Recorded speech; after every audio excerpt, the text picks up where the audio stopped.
आहोत की महाराष्ट्र राज्य सरकारने स्त्रियांसाठी अत्यंत महत्त्वाच्या घोषणा केलेल्या आहेत आणि त्यांच्यासाठी अत्यंत महत्त्वाच्या योजनासुद्धा लागू केलेल्या आहेत.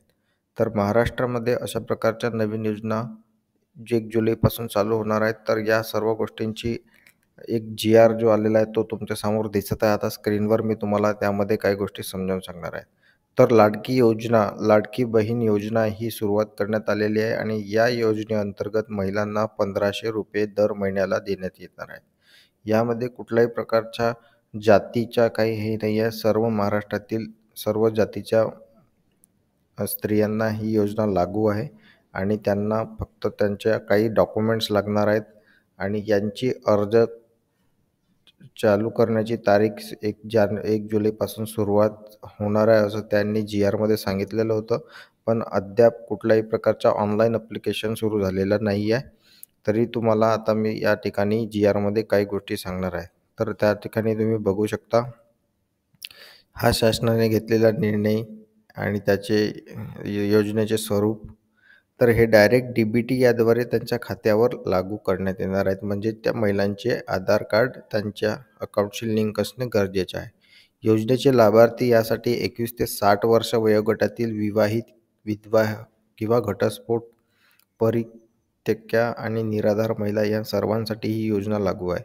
तर योजनेच्या लाभार्थ्याची पात्रता म्हणजे लाभार्थी महिला महाराष्ट्र राज्याच्या रहिवासी असणे आवश्यक आहे. राज्यातील विवाहित, विधवा, स्फोटित, निराधार महिला असणे आवश्यक आहे. किमान वयाची 21 वर्षे पूर्ण व कमाल वयाची 60 वर्षे पूर्ण होईपर्यंत अशा प्रकारे ही लाभार्थीची पात्रता आहे. सदर योजनेअंतर्गत लाभ घेण्यासाठी अर्ज करणाऱ्या लाभार्थ्यांचे बँक खाते असणे आवश्यक आहे. लाभार्थी कुटुंबाचे वार्षिक उत्पन्न 2.5 लाखापेक्षा जास्त नसावे ही महत्त्वाची बाब आहे मित्रांनो. आणि अपात्रता त्यामध्ये कोणती आहे? जर 2.5 पेक्षा जास्त असेल तर ते अपात्र असतील या योजनेसाठी, त्यांना मिळणार नाही. तर अशा प्रकारे सदर योजनेमध्ये लाभ मिळण्याकरता खालीलप्रमाणे कागदपत्रे लागणार आहेत. तर हे महत्त्वाची गोष्ट आहे, सगळ्यांनी लक्ष द्या. कागदपत्रे कोणती लागणार आहेत? योजनेच्या लाभासाठी ऑनलाईन अर्ज, लाभार्थ्याचे आधार कार्ड, महाराष्ट्र राज्याचे अधिवास प्रमाणपत्र, रहिवासी दाखला आपण म्हणतो, जन्म किंवा जन्म दाखला, सक्षम प्राधिकारी यांनी दिलेला कुटुंब प्रमुखांच्या उत्पन्नाचा दाखला, ठीक आहे, आणि तो 2.5 लाखाच्या आतमध्ये असल्या पाहिजे. बँक खाते पासबुकच्या पहिल्या पानाची छायांकित प्रत, पासपोर्ट फोटो आणि राशन कार्ड. सदर योजनेच्या अटी शक्तीचे पालन करण्याबाबत हमीपत्र. तर अशा प्रकारे ही कागद आहे. तर ग्रामीण भागातील काय लाभार्थ्यांचे अर्ज पोर्टलवर अपलोड करणे. तर अंगणवाडी सेविका, पर्यवेक्षिका, सेतू सुविधा केंद्र, ग्रामपंचायत, ग्रामसेवक यांच्याकडे जायचं आहे ग्रामीण भागातील लोकांनी. तर ग्रामीण भागातील लोकांसाठी एक PDF आलेली आहे, एक फॉर्म आलेला आहे. त्या फॉर्ममध्ये तुम्ही आपली माहिती भरून आपल्या अंगणवाडी सेविकाकडे देऊ शकता. आणि दुसरी गोष्ट म्हणजे अर्ज पडताळणी करून सक्षम अधिकारी मान्यस सादर. तर जिल्हाधिकारी अशा प्रकारे ही योजना राबवण्यात येणार आहे. तर तुम्हाला आता खाली मी आणखी काही माहिती सांगतो. तर या ठिकाणी तुम्ही बघू शकता, अर्ज प्राप्त करण्याची सुरुवात 1 जुलै 2024 पासून आणि अर्ज प्राप्त करण्याचा शेवटचा दिनांक आहे 15 जुलै 2024. तर या डेटमध्ये कमी जास्त बदल होऊ शकतो आहे, कारण या डेट ही वाढवण्यात येण्याची शक्यता आहे.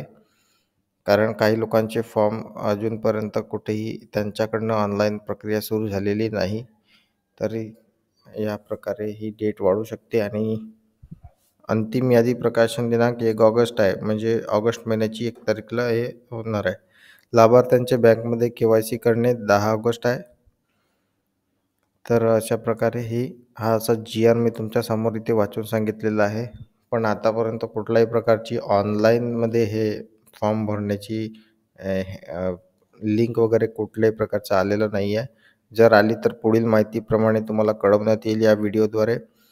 आणि अशा प्रकारे ही महाराष्ट्रातील मुख्यमंत्री लाडली बहीण योजना आहे. आणखी महिलांसाठी 3 सिलेंडर प्रत्येकी वर्षामध्ये 3 सिलेंडर ह्या महिलांना मिळणार आहे. पण त्यांच्या पण शर्ती अटी आहेत. ज्या महिलांचे उत्पन्न कमी असेल अशाच महिलांना एका वर्षामध्ये 3 सिलेंडरसुद्धा मिळणार आहेत.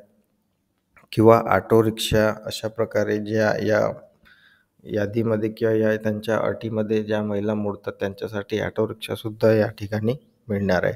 तर अशा प्रकारे राज्य सरकारने महिलांसाठी काही निर्णय घेतलेले आहेत आणि ते आपण व्यवस्थितपणे बघूया. पुढच्या व्हिडिओमध्ये तुम्हाला आणखी काही जास्तीत जास्त माहिती देण्यात येईल. आता फक्त GR वाचून सांगितलेलं आहे. तर जी काही ऑनलाईन प्रक्रियामध्ये फॉर्म कसा भरायचा असा जो व्हिडिओ नक्कीच मी तुमच्यासाठी पुढे टाकणार आहोत. कारण आता फक्त GR आलेला आहे आणि तुम्ही आपले कागदपत्र जमा करून ठेवा. नक्कीच पुढच्या व्हिडिओमध्ये कसा फॉर्म भरावा याबद्दल व्हिडिओ इथे टाकला जाईल. व्हिडिओ शेवटपर्यंत बघितल्याबद्दल नमस्कार, धन्यवाद मित्रांनो. चॅनलला सबस्क्राईब करा, शेअर करा. धन्यवाद.